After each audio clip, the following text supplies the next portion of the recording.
ଜାମ୍ମୁ କାଶ୍ମୀରରେ ଉଦ୍ଘାଟିତ ହୋଇଛି ଚେନାବ ସେତୁ। ପ୍ରଧାନମନ୍ତ୍ରୀ ନରେନ୍ଦ୍ର ମୋଦି ତ୍ରିରଙ୍ଗା ପତାକା ଉଡ଼ାଇ ଏହାକୁ ଲୋକାର୍ପଣ କରିଛନ୍ତି। ଏହି ଅତ୍ୟାଧୁନିକ ସେତୁ ପାଇଁ ଖର୍ଚ୍ଚ ହୋଇଛି 1500 କୋଟି ଟଙ୍କା। ଚେନାବ ହେଉଛି ବିଶ୍ୱର ସର୍ବୋଚ୍ଚ ସେତୁ ଏବଂ ଏହାର ଉଚ୍ଚତା 359 ମିଟର ଏବଂ ଦୈର୍ଘ୍ୟ 1315 ମିଟର। ଏହି ସେତୁ ଦ୍ୱାରା ଜାମ୍ମୁ ଓ ଶ୍ରୀନଗର ମଧ୍ୟରେ ଯୋଗାଯୋଗ ସୁଦୃଢ଼ ହେବ ଏବଂ ଜାମ୍ମୁ ଓ କାଶ୍ମୀରରେ ଚେନାବ ରେଳ ସେତୁ ପାଇଁ ଗୁରୁତ୍ୱପୂର୍ଣ୍ଣ ପ୍ରକଳ୍ପ ଉଦ୍ଘାଟନ କରିଛନ୍ତି ପ୍ରଧାନମନ୍ତ୍ରୀ ମୋଦି ଏବଂ ସେ କହିଛନ୍ତି ଆଜିର କାର୍ଯ୍ୟକ୍ରମ ଭାରତର ଏକତା ଏବଂ ଭାରତର ଇଚ୍ଛାଶକ୍ତିକୁ ଏକ ବିରାଟ ଉତ୍ସବ। ମାତା ବୈଷ୍ଣବୀ ଦେବୀଙ୍କ ଆଶୀର୍ବାଦ ବିଷୟରେ ଉଲ୍ଲେଖ କରି ସେ ଆହୁରି କହିଛନ୍ତି ଯେ ଆଜି କାଶ୍ମୀର ଉପତ୍ୟକା ଭାରତର ବିଶାଳ ରେଳ ନେଟୱାର୍କ ସହିତ ଯୋଡ଼ି ହୋଇଛି। ଏହା କେବଳ ସଂଯୋଗ ଦୃଷ୍ଟିରୁ ଗୁରୁତ୍ୱପୂର୍ଣ୍ଣ ନୁହେଁ ବରଂ ଜାତୀୟ ଏକତା ଏବଂ ଆଞ୍ଚଳିକ ଅନ୍ତର୍ଗତ ପ୍ରତୀକ ମଧ୍ୟ। ସେ ମଧ୍ୟ ପହଲଗାମ ଆତଙ୍କବାଦୀ ଆକ୍ରମଣ ଓ ତାହାର ଜବାବରେ ଭାରତର ଅପରେସନ ସିନ୍ଦୁର ସମ୍ପର୍କରେ କହିଥିଲେ। ସେ କହିଥିଲେ ଯେ ଯେତେବେଳେ ବି ପାକିସ୍ତାନ ଅପରେସନ ସିନ୍ଦୁର ନାଁ ଶୁଣିବ ଭାରତ ଶକ୍ତି କଥା ତାକୁ ମନେ ପଡ଼ିବ। ଚାଲନ୍ତୁ ନଜର ପକାଇବା ପରବର୍ତ୍ତୀ ଖବର ଉପରେ। ଆଗାମୀ 4 ଦିନ ପାଇଁ ରାଜ୍ୟରେ ବିଜୁଳି ଘଡ଼ଘଡ଼ି ସହ ଭୟଙ୍କର ବର୍ଷା।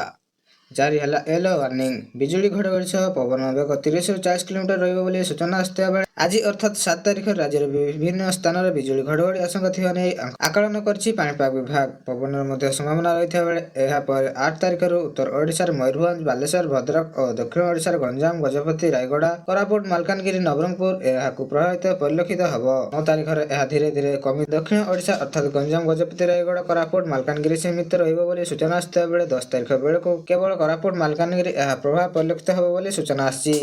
ଏହି ଦୁଇ ଜିଲ୍ଲା ପାଇଁ ରହିଛି ୟେଲୋ ୱାର୍ଣ୍ଣିଂ। ଚାଲନ୍ତୁ ନଜର ପକାଇବା ପରବର୍ତ୍ତୀ ଖବର ପରେ। କୋଭିଡ ସ୍ଥିତିରେ ରଥଯାତ୍ରା ପାଇଁ ସ୍ୱାସ୍ଥ୍ୟ ବିଭାଗକୁ ସ୍ୱତନ୍ତ୍ର ନିର୍ଦ୍ଦେଶାବଳୀ ଜାରି। ରଥଯାତ୍ରା ପାଇଁ କୋଭିଡ ଭଳି ଲକ୍ଷଣ ଥିବା ରଥଯାତ୍ରା ଦେଖିବାକୁ ଯିବାକୁ ବାରଣ କଲା ସ୍ୱାସ୍ଥ୍ୟ ବିଭାଗ। ଥଣ୍ଡା ଲକ୍ଷଣ ଥିବା ବ୍ୟକ୍ତି, ବୟୋବୃଦ୍ଧ ବ୍ୟକ୍ତି ଏବଂ କମର ପୀଡ଼ିତ ବା ଗୁରୁତ୍ୱପୂର୍ଣ୍ଣ ରୋଗରେ ରହିଥିବା ଲୋକେ ରଥଯାତ୍ରା ଯିବାକୁ ବାରଣ କଲା ସ୍ୱାସ୍ଥ୍ୟ ବିଭାଗ।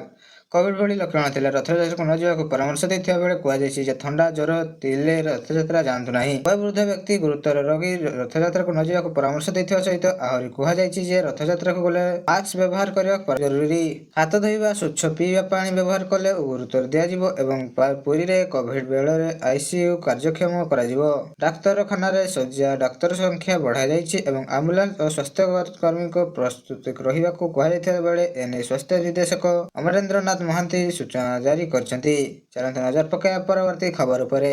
ରାଜ୍ୟରେ ଏବେ ପାଗ ଆଂଶିକ ମେଘୁଆ ରହୁଥିବା ବେଳେ ଉପରବେଳା ଘଡ଼ଘଡ଼ି ସହ ବର୍ଷା ହେଉଛି। ଉପକୂଳ ଓ ସଂଲଗ୍ନ ଓଡ଼ିଶାର ଉଷ୍ଣ ଆର୍ଦ୍ର ପରିବେଶ ଯୋଗୁଁ ଗୁଳୁଗୁଳି ଜାରି ରହିଥିବା ବେଳେ ଆସନ୍ତା 3 ଦିନ ମଧ୍ୟ ରାଜ୍ୟରେ ଏପରି ପାଗ ରହିବ ବୋଲି ସୂଚନା ଦେଇଛି ପାଣିପାଗ ବିଭାଗ। ମୟୂରଭଞ୍ଜ, ବାଲେଶ୍ୱର, ଭଦ୍ରକ, ଗଜପତି, ଗଞ୍ଜାମ, ରାୟଗଡ଼ା, ମାଲକାନଗିରି, କୋରାପୁଟ, ନବରଙ୍ଗପୁର ବିଜୁଳି ଘଡ଼ଘଡ଼ି ସହ ବର୍ଷା ହୋଇପାରେ। ଏଥିରେ ବାଲେଶ୍ୱର, ଭଦ୍ରକ, ଯାଜପୁର, କେନ୍ଦ୍ରାପଡ଼ା, କଟକ, ଜଗତସିଂହପୁର, ପୁରୀ, ଖୋର୍ଦ୍ଧା, ନୟାଗଡ଼, ଗଞ୍ଜାମ ଓ ଗଜପତି ଜିଲ୍ଲାକୁ ଉଷ୍ଣ ଓ ଆର୍ଦ୍ର ପରିବେଶ ଜାରି ରହିଥିବା ବେଳେ ଫଳରେ ଭୀଷଣ ଗରମ ଓ ଗୁଳୁଗୁଳି ଅନୁଭୂତ ହେଉଛି। ଆସନ୍ତା 23 ଘଣ୍ଟାରେ ରାଜ୍ୟରେ ପାଗରେ ବିଶେଷ ପରିବର୍ତ୍ତନ ହେବ ନାହିଁ ବୋଲି କହିଛି ପାଣିପାଗ ବିଭାଗ। ଏହାପରେ ତାପମାତ୍ରା 2ରୁ 3 ଡିଗ୍ରୀ ପର୍ଯ୍ୟନ୍ତ ବୃଦ୍ଧି ପାଇବ ଏବଂ ଆସନ୍ତାକାଲି ରାଜଧାନୀର ଆକାଶ ଆଂଶିକ ମେଘୁଆ ରହିବ ଏବଂ ସର୍ବୋଚ୍ଚ ତାପମାତ୍ରା 37 ଡିଗ୍ରୀ ଓ ସର୍ବନିମ୍ନ 36 ଡିଗ୍ରୀକୁ ଯାଇପାରେ ବୋଲି କହିଛି ପାଣିପାଗ ବିଭାଗ। ଚାଲନ୍ତୁ ନଜର ପକାଇବା ପରବର୍ତ୍ତୀ ଖବର ଉପରେ। ବର୍ଷକର ରିପୋର୍ଟ କାର୍ଡ ଦେବେ ଉପମୁଖ୍ୟମନ୍ତ୍ରୀ ପ୍ରଭାତୀ ପରିଡ଼ା। ଉତ୍କର୍ଷ ନିମାପଡ଼ା ସମ୍ମିଳନୀରେ ବାର୍ଷିକ ରିପୋର୍ଟ କାର୍ଡ ଦେଲେ ଏବଂ ନିର୍ବାଚନ ବେଳେ କଥା ଦେଇଥିଲେ ଅଫିସର ଆପଣଙ୍କୁ ଦାଣ୍ଡକୁ ଯିବେ।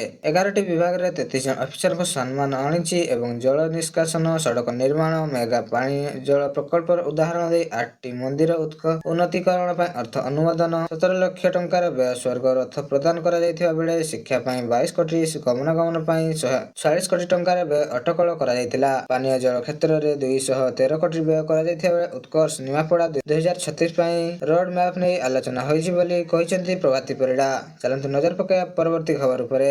ରାଜ୍ୟରେ ପ୍ରତିଦିନ କୋଭିଡ ମାମଲା ବୃଦ୍ଧି ପାଉଛି। ଯଦି ଏପରି ମାମଲା ଲଗାତାର ବୃଦ୍ଧି ପାଏ ତେବେ ଖୁବ୍ ଶୀଘ୍ର କରୋନା ମାର୍ଗଦର୍ଶନ ଆଣିପାରନ୍ତି ରାଜ୍ୟ ସରକାର। ତଥାପି ରାଜ୍ୟରେ କୋଭିଡ ସ୍ଥିତି ନିୟନ୍ତ୍ରଣାଧୀନ ରହିଥିବା ବେଳେ ପ୍ରତିଦିନ କିଛି ରୋଗୀ ଚିହ୍ନଟ ହେଉଛନ୍ତି। ବର୍ତ୍ତମାନ ସୁଦ୍ଧା 7 ଆକ୍ରାନ୍ତ ସୁସ୍ଥ ହେଲେଣି। ଏବେ ସକ୍ରିୟ ରୋଗୀଙ୍କ ସଂଖ୍ୟା 23 ରହିଛି। ଆଗାମୀ ଦିନରେ ଏହି ଆକ୍ରାନ୍ତଙ୍କ ମାମଲା ବୃଦ୍ଧି ପାଇଲେ ତେବେ ରାଜ୍ୟ ସରକାର ଖୁବ୍ ଶୀଘ୍ର ମାର୍ଗଦର୍ଶନ ଆଣିପାରନ୍ତି। ଏନେଇ ପ୍ରତିକ୍ରିୟା ରଖିଛନ୍ତି ଜନସ୍ୱାସ୍ଥ୍ୟ ନିର୍ଦ୍ଦେଶକ ନୀଳକଣ୍ଠ ମିଶ୍ର। ସୂଚନା ମିଳିଛି ଯେ ଗତକାଲି ଚିହ୍ନଟ ହୋଇଛନ୍ତି 7 ନୂଆ କରୋନା ପଜିଟିଭ୍। ରାଜ୍ୟରେ କୋଭିଡ ଆକ୍ରାନ୍ତଙ୍କ ସଂଖ୍ୟା 30 ଛୁଇଁଥିବା ବେଳେ ଖୋର୍ଦ୍ଧା ଜିଲ୍ଲାରେ ସର୍ବାଧିକ 16, କଟକରୁ 9 ପଜିଟିଭ୍ ରହିଥିବା ବେଳେ ପୁରୀରୁ, ଜଗତସିଂହପୁର, କେନ୍ଦୁଝର, ସୁନ୍ଦରଗଡ଼ ଓ ବାଲେଶ୍ୱରରୁ ଜଣେ ଲେଖାଏଁ କରୋନା ପଜିଟିଭ୍ ଚିହ୍ନଟ ହୋଇଛନ୍ତି। ଚାଲନ୍ତୁ ନଜର ପକାଇବା ପରବର୍ତ୍ତୀ ଖବର ଉପରେ। ଶେଷ ହେଲା ରାଜ୍ୟ କ୍ୟାବିନେଟ୍ ବୈଠକ।